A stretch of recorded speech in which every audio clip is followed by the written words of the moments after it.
there are two lasers set up, a red laser from the top port and a green laser from the bottom port, and they are all pointing towards the beam spot. The controller is right underneath beside the iRIXS end station. Please don't touch the power button to tune the power. You just need to switch it on and off. When everything is aligned, you will see the green, the red lasers, and also the beam spot. All the three spots are overlapping.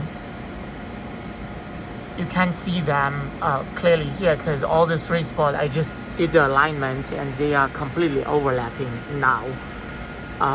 What I'm going to demonstrate is I'm going to make use a little area with the phosphor painted on it, on iRIXS sample holder.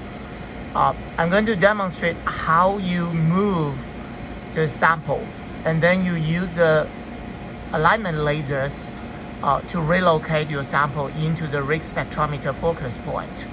Okay, so if you need to change the sample just vertically, all you need is to move the z-axis up and down. This is not the issue here, obviously. So if you want to switch to a different sample, especially left and right, meaning you have to move X, this is what I'm going to demonstrate. So I'm going to move the, let me see, how do I hold the camera here? So enable the gamepad, and I'm going to move the X.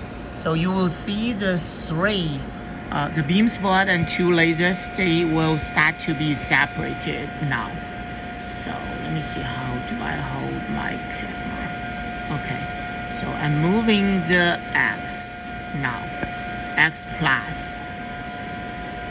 You see the three spots start to show up. The most left one is actually the beam spot. I'm moving, keep moving. So supposedly you should be measuring the sample area on the left side, where the most leftmost spot, which is the beam, is hitting. But obviously this is not, oops, too much. This is not the focusing position. So I just moved the X towards the plus. So to compensate that shift, what you need to do is you just move the Y along minus, and you will see all the three spots will overlap.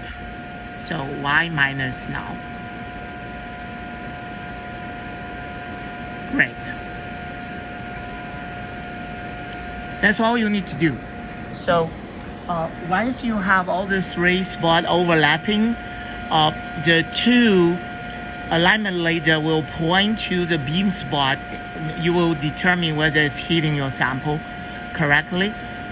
In a real experiment, of course, you won't be able to see the beam unless your sample glows, which will be a trouble for the iRIXS experiments anyway.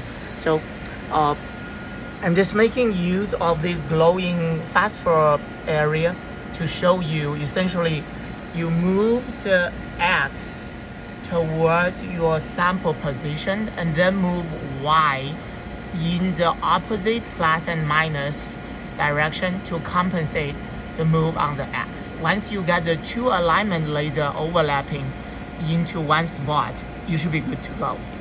Okay.